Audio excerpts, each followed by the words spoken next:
What's going on, everyone? Adam Gelman here again. A lot of people are saying, well, why is Gelman making all these videos all of a sudden? And the answer is because I love doing this type of stuff. I love content creation. I love making these types of things. It's fun when you discover a new medium. You just want to dive right into it. And that's kind of what I've been doing with these videos. Um, I also want to provide a service as best I can to help people understand kind of where my viewpoints are coming from and also where some of the other people who sort of have been on videos with me and where they may sort of have similar context. And what I want to do with a lot of these videos is create a dialogue and create a place where collectors can go to better understand kind of why things are the way that they are. And with these videos that I've been making, a lot of them have very educational focused context. But I think there is still a need within the hobby to sort of have this overall discourse. And one of those things I wanted to do is create this sort of video sessions as well called Broaden Your Horizons, which is maybe giving a little bit of extra context around some of the things that are happening in the hobby and why they are the way they are. So today I would sort of want to help people to understand because I've seen this come up on a few videos where people that I like to watch and people that I like to talk about are asking, why is the greater hobby so important when we're talking about cards within the wrestling card hobby, especially now that Panini has taken over? What changes because of that shift? Why is it now different? Why do we have to look at things differently now that Panini is involved? And there's not a really simple answer to that. And it's probably not a correct answer or a wrong answer either. Like there's just opinions, and those opinions sort of drive a lot of the discourse that we see on social media, whether that's agreeing, disagreeing, fighting, battling, whatever you want to call it. Debates happen because the opinion is not a singular sort of linear approach to this. It's more of like, hey, there's a million different paths you can take, and some of these things happen this way because of this way. Here's my opinion on why that's the case, so on and so forth. So let's talk about Panini as it stands coming into the wrestling card hobby and why it's so different of an approach now that it's moved on from Topps. And I think we have to go back to kind of what Topps brought to wrestling cards, which for a very long time, we're talking decades, were the only people making licensed WWE cards. And Topps did a really good job at one thing above all else, and that's keeping things going. If you look to, the beginning of what I'm deeming kind of the super modern era, right, 2010 to now, it's been two companies. It's been Topps and it's been Panini. For a long time, Topps was building cards for a very niche part of a very niche hobby. And so we're talking about things that were happening before the boom. Even when the hobby was probably at one of its lowest points, Topps was still making wrestling cards where a lot of people weren't buying them. Like they were making them in very, very small batches because there wasn't a large market for it. Some of those cards have become incredibly valuable. If you look back even to 2006 and 2005, they made cards during that time that have stood the test of time. And, but for the most part, it didn't really change much. Like there were value in those cards, but it was minor by comparison because the audience for the cards wasn't that big. So that really kind of correlates to a lot of what was going on in the greater hobby too. So when Panini came in and took over Donruss Leaf Playoff, which was, if you go back to 87 Donruss, the iconic sort of look to those 88 Donruss with the crazy borders, like Donruss was a hobby mainstay, and it was a company that, just was kind of there. And it created some good stuff. A lot of people have a lot of fond memories as kids growing up with Donruss baseball cards. Same thing as it pertains to Topps and baseball cards, right? If you go even further back, you can go back to the 1950s, and Topps has been making baseball cards forever. A lot of this was tied to nostalgia. But by the time we got to like the turn of the century, which for all intents and purposes was probably the last time the hobby was really up here before the boom, like it was dominated by two real sort of powerhouses, or three real powerhouses in the industry. It was Topps, Upper Deck, and Fleer. And So all of those companies were producing multiple trading cards. It was the beginning of contrived scarcity. So numbered, serial numbered cards were like really sort of coming into focus. Topps Finest, Topps Chrome, Upper Deck.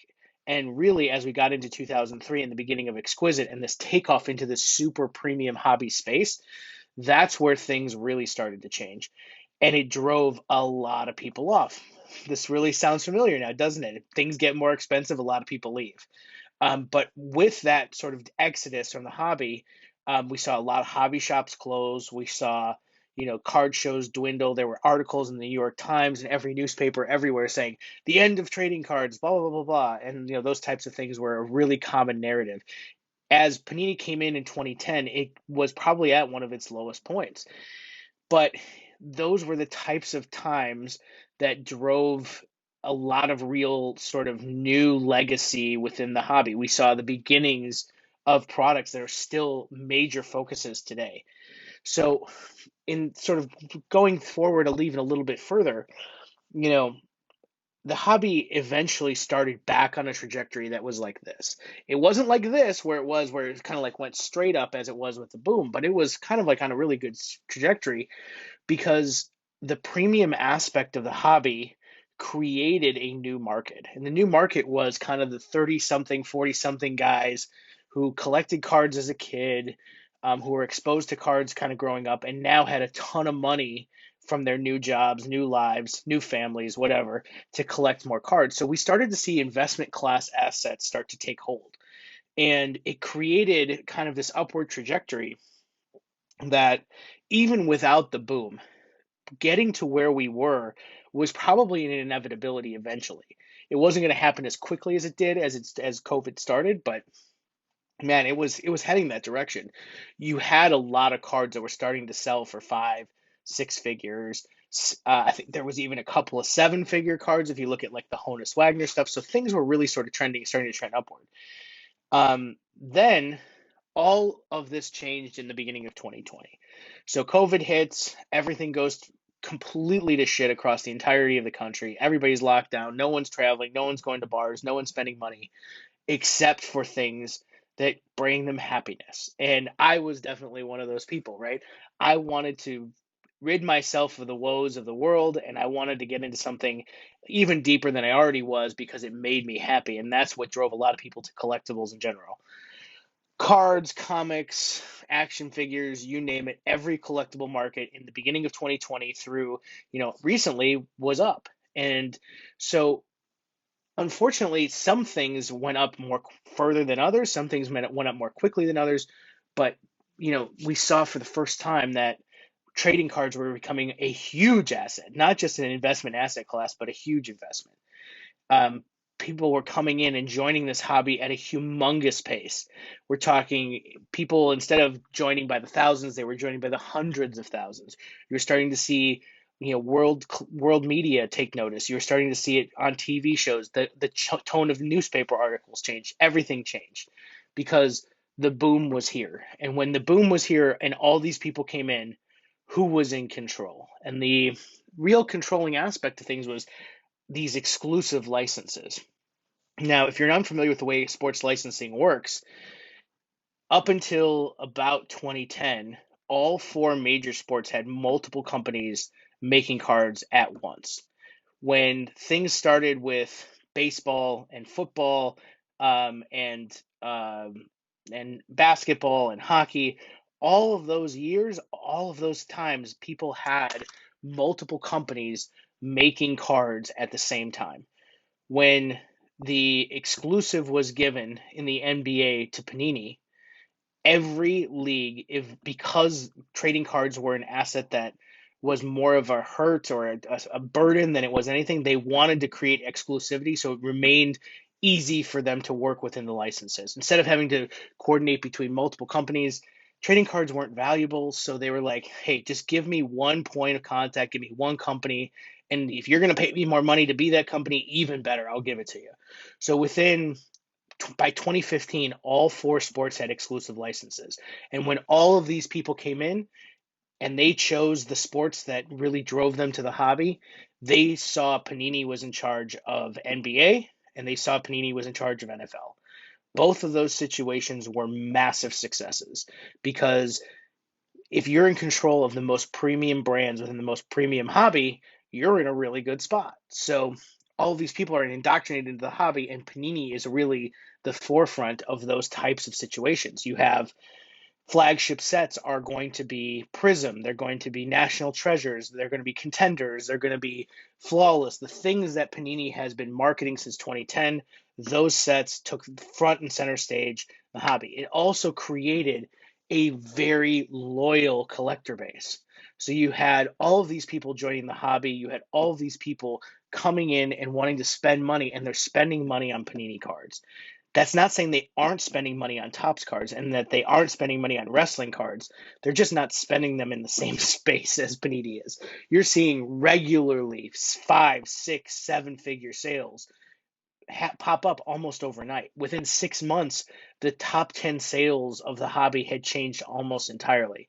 And the reason that this is so important for wrestling cards is because this is what drove a lot of the value in wrestling to go up at the same time Panini was. Because you remember back for a long time, I mean, 2018, there was a chance there wasn't going to be a license given to any trading cards because it just wasn't worthwhile to produce wrestling cards. There was such a small audience. In 2014, they, being Topps, only produced about 250 cases of Chrome, which is one of the most popular products in the hobby.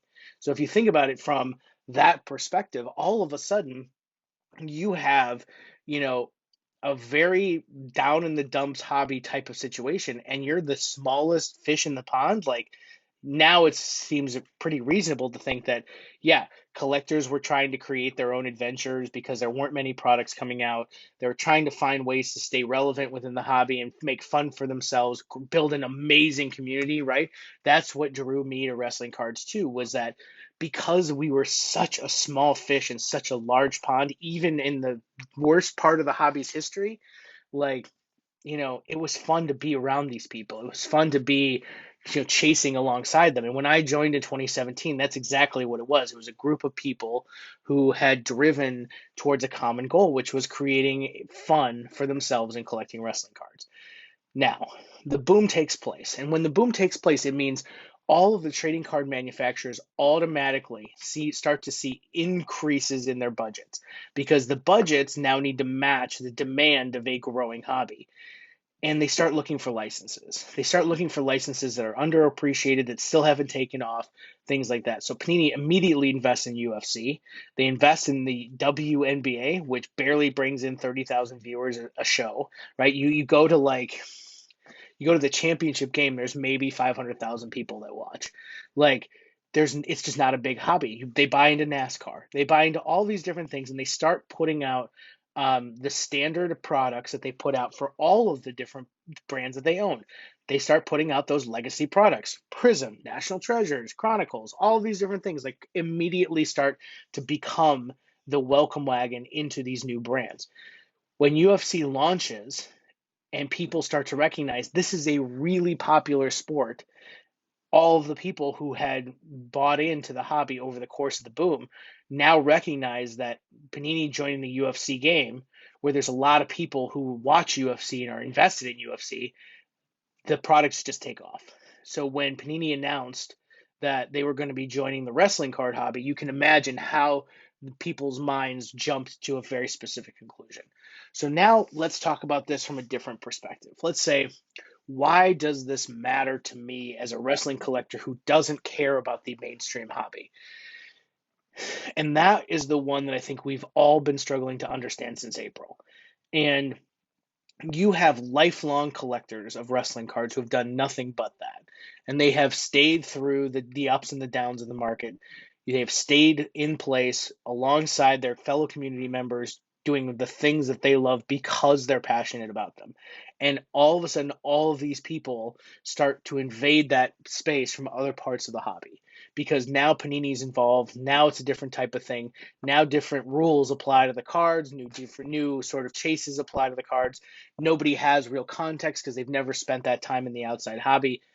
Again, these are the types of things that have created huge rifts in the wrestling card community because you have a group of people who doesn't feel like anything that Panini is doing is special and they just want to go back to the way it was. You have a group of people that were coming into wrestling cards as a result of the boom. They've never seen any of the older stuff. They don't care about the older stuff. They just want the new stuff. And then there's the people in the middle who've kind of got a foot in both worlds. And those people are kind of torn between the community they love and wrestling cards and the new community of people who have come in and made wrestling cards a worthwhile sort of value proposition versus just, another niche hobby to pass the time, right? And I think that the greater hobby has such a large scope of people that it's easy to draw parallels. And it's easy to draw parallels because a lot of the things that are happening in wrestling cards, as I just mentioned, happened during the course of the last 10 to 15 years in the mainstream hobby. You had very small group of people carrying on collecting basketball, football, baseball cards. They were valuable, just not at the level they are right now. All of a sudden all these new people come in, they're investing, like people get bitter, they get angry, they see that their fun is changing, that it's not necessarily fun anymore, it's become more of an investment situation. Like those are the types of things that drive people crazy, and they did back in 2013, 2014, all the way up through the beginning of the boom and past. Here it's almost exactly the same thing, so it's easy to draw parallels between, hey, this happened in the regular hobby, it should, by the nature of deduction, happen in wrestling cards as well. We saw that as Prism sort of took off in the hobby in 2012 when it was created, and then now again in 2022, 10 years later, when it is launched in wrestling cards. Like very similar paths there. And I think that the rules are changing, the people are changing, but there's still so much fun to be had because everybody is still so passionate. And we're in those ranges of years where you have these clashes because people's passions sort of overlap. And when you look at how Panini sort of staffs their brands, it is built around the things they know to be successful. They are building their sets, they are building their products around things that have been successful in the NBA, things that have been successful in the NFL, things that have been successful in UFC even. And you've seen almost an identical approach to WWE as they did in UFC. The same sets, generally the same configuration, same designs, you name it. It's very similar because they know it works, and they know it works because they have 100,000 people of a million person hobby that they know will chase them wherever they go. So instead of saying, well, these people don't deserve to be here, these people don't deserve to have a voice in wrestling cards, they're just ruining it for the rest of us, that's kind of the same mentality that has already been had for so long. And it really doesn't help anything because, as we see now, those people have become the dominant voice in the hobby. Now, the difference here is wrestling is still a very niche thing, but when you see that WNBA cards are selling for, giant amount of money, and at most somebody, 500,000 people watch their sport. You see WWE, 2.2 million people watch SmackDown every week, like year round. Like that's a huge thing to think about, right? And it's an international thing. They have shows all over the world. They have followers in Japan and England and Germany and Saudi Arabia, which everybody is the most controversial market on the planet. Like all of these things show that there's a huge marketplace for some of the most recognizable people on the planet. The Rock is probably the most recognizable person across the world in a number of different ways. Him, Lewis Hamilton, like all of these guys who have an international focus and have driven their popularity starting in wrestling is unparalleled. Like there's nothing else that says that. So when I come in and I say, wow, like Lewis Hamilton's one of one card sells for $900,000, and The Rock only sells for $50,000. You can see the disconnect there because from a level of worldwide popularity, The Rock is on that level. So why aren't his cards worth as much?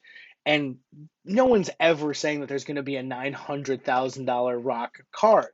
But to think that his cards are worth like a fraction of what Lewis Hamilton's cards are, like that to me shows that there's room for growth. So when we start talking about things like the growth of Prism and the growth of the things that made the hobby function over the course of the boom, like we're trying to draw parallels from something that we're speculating will cross over. And we're speculating it'll cross over because it has before in other situations. So I'm trying to sort of create this dialogue of like, hey, how do we stay ahead of the curve so we can continue to have fun in this small little niche universe that we've created for ourselves? And it's really cool to see kind of the way that people who haven't had that experience now get the exposure. Like, oh shit, this makes sense now. Now I get it. I see why the superfractors from Topps Chrome are worth as much as they are because of their sort of sister cards in other parts of the hobby. Like those are the types of parallels that I think need to be drawn. There's also massive conversations around like rookie cards, right? So when I started in WWE in 2017, which is only 5 years ago, rookie cards meant nothing. Like there was literally no following for them. I avoided them. I chased autographs, which is what the majority of the WWE hobby was based around from a modern perspective. And the second that Panini announces that they're coming in, the second that people start crossing over into collecting Topps Chrome, Transcendent, all of these sort of baseball friendly products, rookie cards take off. And it's easy to see why that happened because for the longest time, rookie cards have driven the hobby. We're talking almost a century at this point. And so when you look at why are the rules changing, do the rules apply, should the rules apply, I don't know if there's as easy of a discussion to be had about that. But there's things that happen in the hobby and there's pricing and value that's associated with the hobby based on very specific concepts that may not fit into every little nook and cranny of wrestling cards. But man, there are a lot of things that correlate and there's a lot of parallels to be drawn. So when you look at something like, hey, which is this person's official rookie card, and I know the Card Foundation guys discuss this every week. Like there is debate there, but there are hobby rules that dictate exactly which cards are rookie cards and which cards are not. So which do you follow? If you're a wrestling collector that has been in the hobby for 20 plus years collecting all sorts of different things, like there's going to be some debate there. But if you're a brand new WWE collector coming from the greater hobby, it's a cut and dry situation. And you say, hey, if it's not pack pulled, if it's not officially licensed, if it's not massively available and distributed across the country, it's not a rookie card. It's not base set numbered, it's not a rookie card. Like those are the types of things that are going to change in wrestling cards. And it's really funny to see that it's created such negativity in some cases, but also a lot of positive discussions as well. That's why the discourse in these videos is so fun to do, is because it gives an opportunity for a long form explanation of a lot of these different things. So as more and more people come to sort of join the wrestling card hobby, is it really the best thing to happen? Do wrestling collectors really want to be on center stage? And I don't know the answer to that. I don't know the answer to any of this really. I'm just speculating because I've had a lot of experience. I've been doing this since 2007 in terms of social media. I've been in the hobby since I was a really young kid. I was born in 82 and I probably had my first card by the time I was 5. So like I've been collecting for a lot of time too, but I've been talking with manufacturers, I've been talking with all these different people for almost 15 years as a result of my sites. And I can tell you that they're just trying to figure out things that work too, especially during times when the hobby is down. Now, when you look at recently where things have started to go off the cliff, like these are the types of situations that I think a lot of people are struggling with. Like, how do we make sense of what's going on? And I think it's really good idea. It's a really good idea to look at other parts of the hobby and see how this have really transpired because it gives you a roadmap on what potentially could go down. Does it mean that everything is going to happen exactly? No. But there are things that are bankable that you can say, like, yeah, I pretty much expect that this is the way it's going to go down. Sometimes it happens, or sometimes I look like an idiot, as we've all seen. So I think like I'm the first to admit that I don't know everything. I definitely don't. But I've want to have these discussions. I want to have these debates because they're fun. And they're fun to have these types of discussions to broaden people's horizons, especially the people that haven't had the experience outside the hobby. So when you look at the overall sort of way that this channel has sort of looked to educate and expand knowledge, it's clear to me that there's still a lot of room for hobby education in a niche hobby that didn't have that before. And I think that Panini specifically, with their giant amount of collectors that follow them from brand to brand, like it's really cool to see the correlations that are drawn because we can go from video to video and say like, hey, you know, Kobe Bryant's card sold for this amount of money in National Treasures, and here's National Treasures for WWE that's just starting up as part of Chronicles. Is there a link there? Is there parallels to be drawn? I think that's going to happen more and more and more and more as we get going into this situation. And I think that we can have an opportunity to deliver a lot of these types of discussions through the course of these channels. Let me know if you have specific questions that you want to know about. What are some of the things that you would like to see talked about here? And follow me on Twitter at SC Uncensored. Follow me on Instagram at WWE Gelman. Visit my website, but also engage with other voices. Engage with Zan. Engage with the Card Foundation guys. Engage with Tony. Like, try and get as much of an education and perspective. Look at Stacking Slabs. Look at Drake Magruder. All of these guys have contributed their voice to understanding the correlations between the previous hobby and the following hobby after the boom. And it's only going to change more and more as things continue to go one direction or another. What's going to happen when the hobby continues to go down with the economy? The economy bounces back. Does the hobby bounce back with it? Like, those are types of questions that I think are germane to the discussion of why wrestling cards are doing what they're doing. So please continue to watch and have a good time. Add your voice to the discussion. That's what we're looking for. That's what I'm looking for. That's what's entertaining to me. So looking forward to having these discussions as we keep on going. Thanks again.